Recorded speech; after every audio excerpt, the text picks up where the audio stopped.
เดินปะกันแล้วเมื่อแล้วเขาถูกเขาจอดเลยเอามาปะกันหมดแล้วเมื่อกันแล้วแบบว่ารักเมื่อเลย เดิน โอ้ คนยังหู้เลยน้องมันบ่ฮู้ยัง น้องนี่มันบ่ รู้ ฮู้ ว่าพ่อเมื่อหันให้ อืมเดี๋ยว แล้วคนติดคอเลย น้องน้ำพ่นนี่ติดพ่อแม่บ่ฮู้เลยบ่ฮู้เลย โดย มีแต่ว่าตื่นเช้ามานี่บ่เห็นแน่ โดยมีเมื่อคืนคือ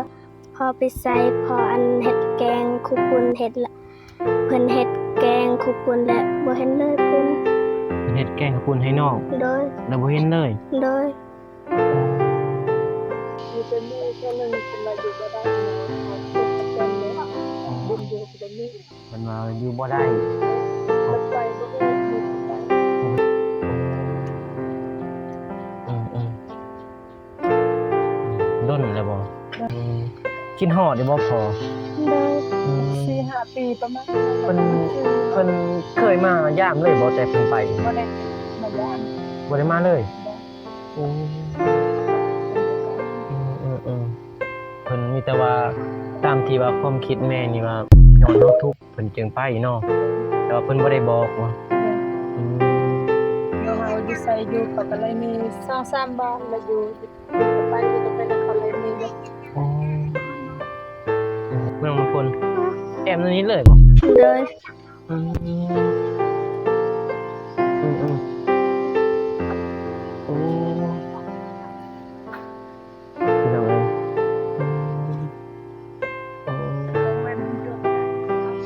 เอ้ยก็เว้นนี่ฮ้อนเนาะถ้าฝนตกก็ มันต้องไข่เลย ฝนตก ไข่แบบเย็นอยู่ในหักห้อ ครัวเนาะ เลย พี่น้องเอ้ยแฟนนี่บ่จักนั่นเลย ขอบคุณทางคุณยายใจบุญที่เฮ็ดให้เฮือนที่สื่อสร้างกสิก็ขอให้ทางพวกแม่จงอยู่เย็นเป็นสุขกายสุขใจขอให้สุขภาพแข็งแรงเด้อคนเจ็บจะเสด็จความไข้จะสิมีขอให้ทางนี้มีแห่งๆปังๆตลอดปีตลอดชาติในข้าจะได้ถึงนั้นขอให้ได้เงินหมื่นตื่นขอให้ได้เงินแสนย่างแกงแคทขอให้ได้เงินล้านย่างกลางบ้านเคยเป็นมาเศรษฐีอย่าเจ็บอย่าจนเด้อพอความควรนาบ่าวนำเด้อเอื้อยนำเด้อเทมาสะพานบนกับใจหลายๆเด้อสาธุ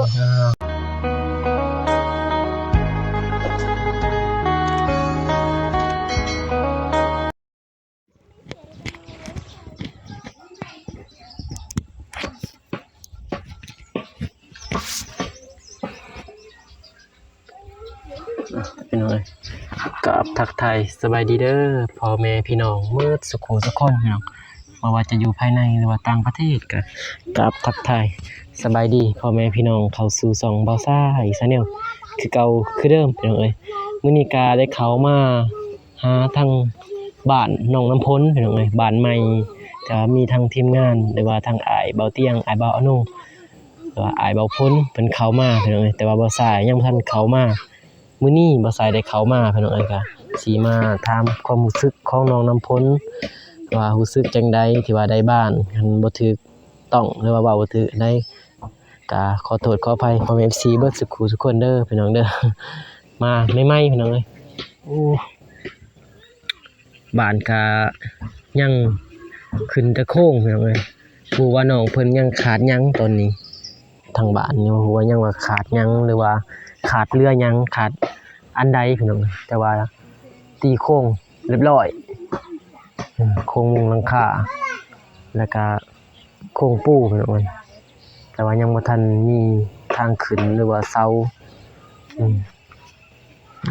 พี่น้องมาอัปเดตทางเฮือนน้องเพิ่นก่อนเลยทางน้องพ้นยังบ่ทันได้ไปถ่ายพี่น้องโอ้แต่ว่ามือย่อก็บ่ได้มาหาทางน้องเพิ่นพี่น้องมือย่อบ่ได้มาหาน้องเพิ่นมาเองสวัสดีเด้อ คุณยายเจ็บบนที่ตัดฟังไทยฟังลาวลืออยู่ในต่างประเทศเรื่องในบ้านเฮาก็ขอสวัสดีสบายดีเบิ่สุขสุขคนเด้ย่อมือใดนี่น้องบ้านนี่ บ่จื้อ บ่จื้อ โดย อ๋อหาเพิ่นย่อบ่ โดย ทีแรกก็เพื่อนน้องอยู่ในเพิ่นเนาะ โดย อืมท ที่แรกมึงบ้านน้องเพิ่นอยู่ในพี่น้องเอ้ยบ้านของน้องน้ำพลแต่นี่เป็นหยังคือย้ายออกมาเนาะ อันเฮาอยากย้ายแต่ว่าดูอันอยู่หันเขาไรนี้ งานเขาไรนี้ โดย ก็เลยมาอยู่นี้เนาะ โดย โอ้พี่น้องเอ้ยแต่ว่าอยู่หันตอนเทื่อภาษาอัปเดตแล้วพี่น้องเอ้ยอยู่หันคลิปหนึงพี่น้องเอ้ยแต่ว่ายังบ่ทันมีความคืบหน้าของน้องเพิ่นแต่มาในมื้อนี้คลิปที่สองอีกได้ตั้งเฮือนอยู่นี่เนาะ โดย อืมภายในซอย อันจุหน่วยแหละ โอ้จุหน่วย โดย ด้วยคนในบ้านเนาะ โดย อืมคนในบ้านเป็นหยังไงตอนนี้ขาดหยังบ้านน้องนี่ ฮะ ตอนนี้ขาดหยังแน่ถูกบ่ ขาดอันแป้น ขาดแป้น หลายอย่างแต่ว่าบ่ชื่อ ขาดแป้นแล้วก็แผ่นแอมเนาะ โดย สังกะสีนี่ได้แล้วเนาะ โดย อืมสังกะสีมันได้แล้วพี่น้องเอ้ยขาดแป้นกับแอมถ้าได้ครบนี่มันได้ขึ้นเนาะ โดย นี่ยามพ้นนี่บ้านเก่าน้องเพิ่นโอ้อยู่ด้นแล้วมาอยู่นี่ โดยโดนแล้ว ด้นแล้ว โดย โอ้นอนถ้าพ้นตกนี่เปียกบ่ โดยเปียกเบิดแต่ เปียก ว่ายังมีพยาง โอ้ถ้าบ่มีพะย่างนี่มันย่อยเนาะ โดยนอนบ่ได้ กินข้าวกินน้ำแล้ว โดย ได้ยังกินมัน ของนาบาวเตียงมาให้ โอ้น้าเว้าเตียงเพิ่นเข้ามาบ่ โดย อืมนี่เพิ่นไปไสล่ะ ขึ้นเมื่อแล้ว เพิ่นเมื่อแล้วพี่น้องเอ้ยเอาสายเข้ามาบ่ทัน เข้ามาตำลังพี่น้องเอ้ยแต่ว่าทางพวกอ้ายเข้ามานี่ก็บ่ได้มีหยังพี่น้องเอ้ยมาอัปเดตให้ทางผู้ใหญ่ใจบุญเพิ่นได้เบิ่งเด้อ โดย เพราะว่าทางสองว่าสายก็ยังบ่ทันมีทางผู้ใหญ่นะพี่น้องเอ้ยก็มาอัปเดตให้ทางน้องน้ำพลเพราะว่าเห็นทางช่องอ้ายเบาเตียงเพิ่นลงมาหรือว่าทางอ้ายเบาฝนแน่หลายๆช่องแต่ว่าสายยังบ่ทันเข้ามาพี่น้องเอ้ยแต่ว่าตอนนี้ก็ได้ตั้งเสาแล้วพี่น้องเอ้ยรู้สึกจังได๋ รู้สึกตื่นเต้น ฮะปิ่นทางนี้ปิ่นหน้ากล้องทางนี้รู้สึกตื่นเต้น โดย ดีใจบ่ โดย ถ้าน้องห้านี่ก็คือสีด้นเนาะ โดย เพื่อสีได้ย่อหรือว่า อันนี้ดินนี่ดินน้องเองบ่ โดย ใครอยู่ต่างดินน้องเองสำบายแน่เนาะ โดย ดินน้องเอ้ยอ๋อบ้านจักห้องเรียกบ่ยังเพิ่นฮู้บ่ห้องนี่ บ่ บ่ฮู้เนาะ โดย พี่น้องเอ้ยขาดแต่มุงนี่ยังฝนสิตกแหละอีต้นน้องเพิ่นพี่น้องเอ้ยแต่ว่ามุงรอท่าบ่ทันครบบ่นี่ โดย เท่าใดนี่ซื้อนี่ ตัวนี้บ่21 21แผ่น โดย แต่ว่ายังบ่ครบบ่ ตัวนี้บ่ อืม ครบแล้ว ทั้งครึ่งนี่ครบแล้ว โดย โอ้ถือว่าเพิ่นมาส่งแล้วว่าสังกะสี โดยวังกี้เพิ่นมาส่ง เมื่อกี้เพิ่นมาส่ง โดย โอ้คือมื้อนี้นี่เพิ่นอันนั้นผู้ใหญ่ใจบุญจากช่องใด จากฝั่งไทย ฝั่งไทย โดย อันนั้นเบาเตียงบ่ โดย โอ้พอดีครบเลยเนาะ โดย โอ้เท่าใดนี่ 21แผ่น 21แผ่น โดย โอ้สีฟ้าอีกพี่น้องเอ้ย คือเพื่อนอันหา เอ้ยห่าน โดย โอ้เฮือนเอ้ยห่านพอดีเลยนี่มือได้อีกสิมุ่ง บ่รู้ ยังบ่ฮู้ โดย คันมีหรือว่าถ้าพี่น้องคนมาช่วยเนาะ โดย น้องเพิ่นก็บ่เป็นพี่น้องเฮ็ดนี่โอ้ซื้อได้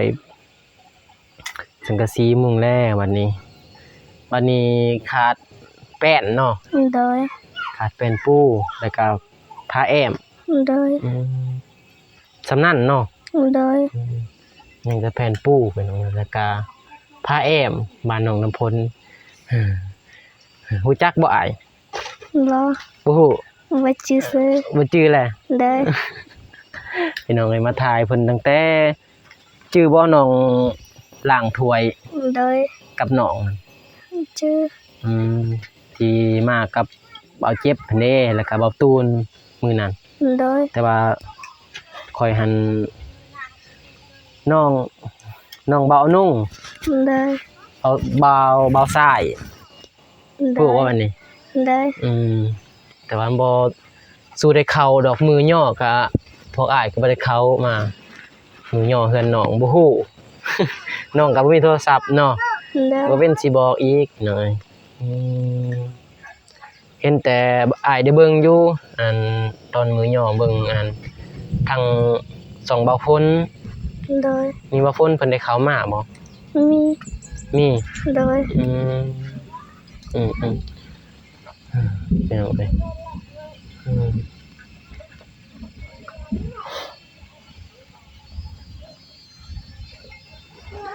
ยังรอแต่ทาพี่น้องเลยรอแต่ทามีแต่ทามุงอย่างเดียวเนาะ โดย ทามุงอย่างเดียวพี่น้องแต่ว่าแอมนี่ยังบ่ทันมีแผ่นแอมหรือว่าแผ่น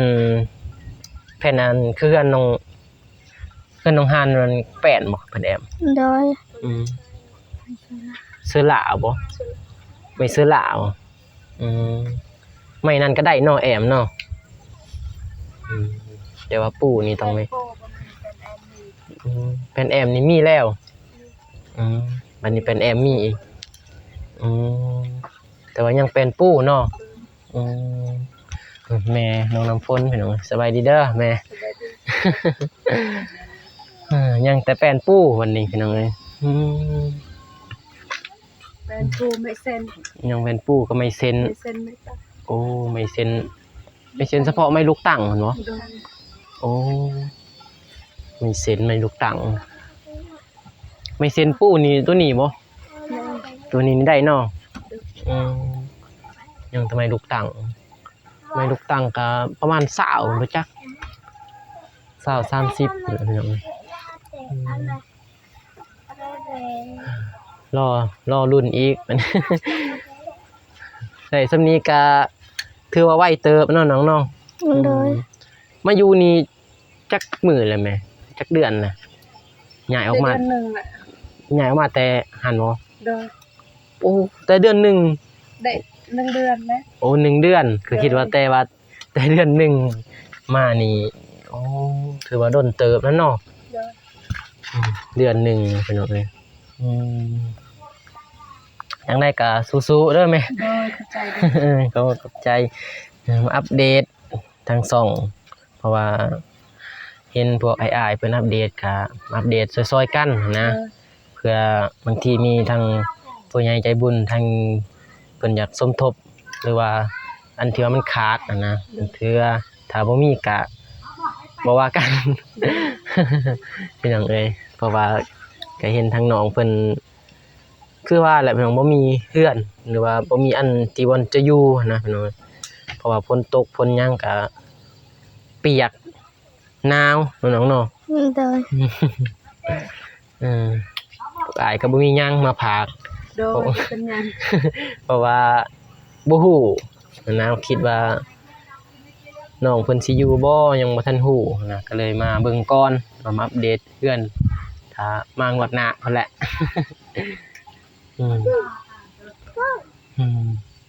พี่น้องเอ้ย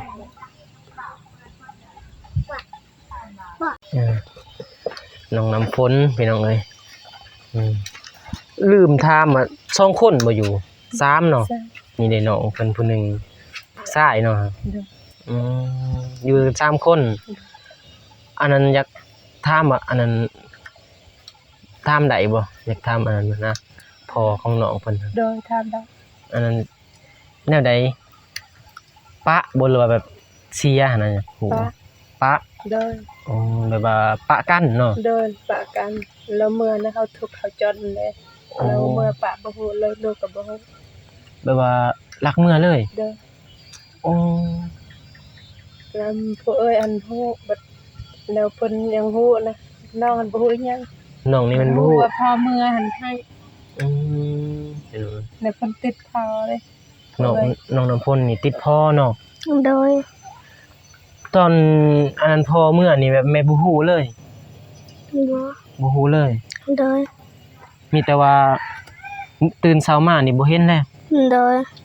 มีเมื่อคืนคือว่าพ พอไปใส่พออันเฮ็ดแกงคุปุ่นเฮ็ดละเพิ่นเฮ็ดแกงคุปุ่นและบ่เห็นเลยเพิ่นเฮ็ดแกงข้าวปุ้นให้น้องโดยแล้วบ่เห็นเลยโดยอ๋อ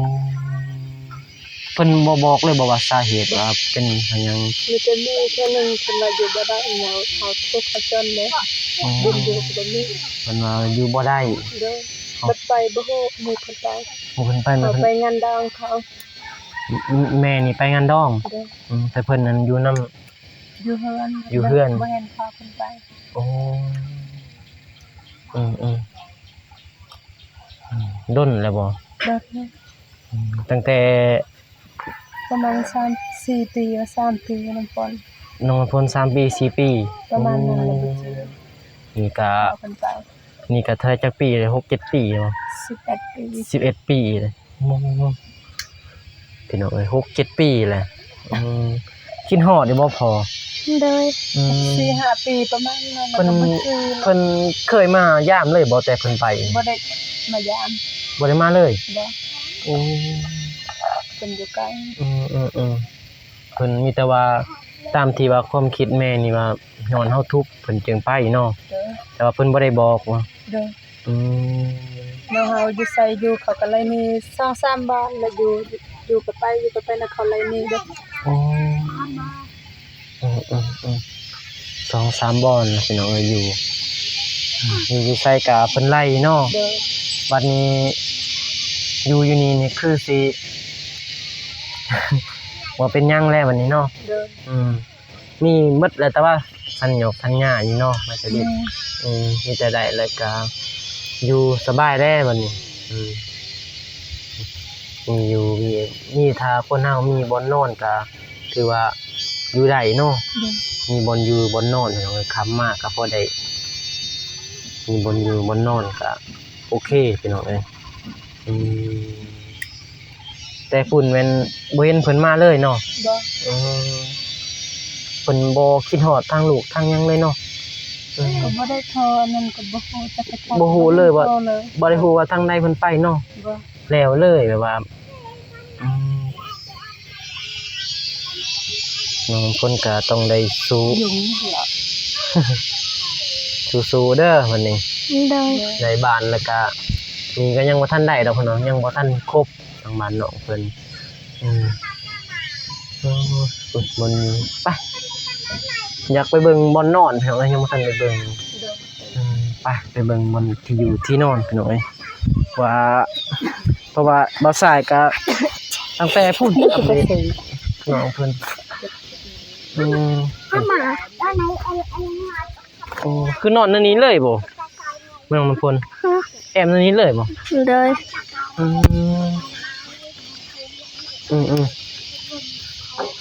โอ้พี่น้องเอ้ยโอ้กลางเว้นอยู่บ่ได้มีแต่อาบน้ำกลางเว้นนี่ร้อนเนาะถ้าฝนตกก็ฝนตกไข้แดฝนตกไข้แบบเย็นอยู่ในหักหัวหักหัวเนาะเด้อพี่น้องเอ้ย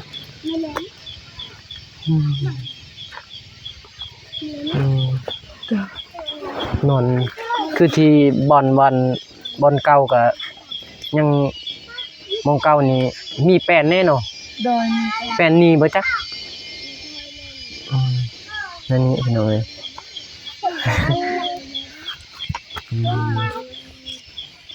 มีแต่จังซั่นแหละพวกหรือว่าพวกอ้ายก็สิออกเมื่อลูกก็ออกเมื่อบ่มีหยังก็พาเข้าใจคือกันอัปเดตให้ผู้ใหญ่ใจบุญเพิ่นได้ช่วยถ้าเพิ่นเห็นพี่น้องเอ้ยทางช่องเบาใต้ถ้าเพิ่นช่วยก็สิได้เข้ามามอบให้น้องนั่นแหละพี่น้องเอ้ยน้องลำพลมีแต่ขอบใจทางผู้ใหญ่ใจบุญเพิ่นที่ว่าสมทบเข้ามาแล้วของน้องและน้องลำพลเด้อโดยก่อนอื่นลูกพ่อกับบุคคลทางผู้ใหญ่ใจบุญที่เฮ็ดให้เฮือนที่สื่อสร้างกะสีก็ขอให้ทางพวกแม่จ จงอยู่เย็นเป็นสุขสุขกายสุขใจขอให้สุขภาพแข็งแรงเด้อคนเจ็บจะสุดได้ความไข่จะสิมีขอให้หังให้มีแห่งๆปังๆตลาดปีตลาดสัตว์ในหาจะได้ถึงนั้นขอได้เงินหมื่นตื่นขอได้เงินแสนย่างแกงแคทขอได้เงินล้านย่างกลางบ้านเคยเป็นมาเศรษฐีอย่าเจ็บอย่าจนเด้อพอความควรนาบ่าวนำเด้อเอื้อยนำเด้อให้มาสะพานบนกับใจหลายๆเด้อสาธุ พี่น้องเอ้ยพี่น้องเอ้ยทางเบาสายก็สิจบคลิปไปเพียงเท่านี้เลยพี่น้องเอ้ยเพราะว่าฝนก็สิตกแล้วถ้ามีทางผู้ใหญ่เพิ่นสมทบเข้ามาก็สิได้เข้ามาไวๆพี่น้องเอ้ยเพราะว่ายังขาดแป้นปูแล้วก็ไม่เซ็นเนาะพี่น้องเอ้ยก็สิจบเพียงเท่านี้เด้อพี่น้องอยู่ดีมีแฮงหมดสุขุสุขคนพี่น้องเด้อไปพี่น้อง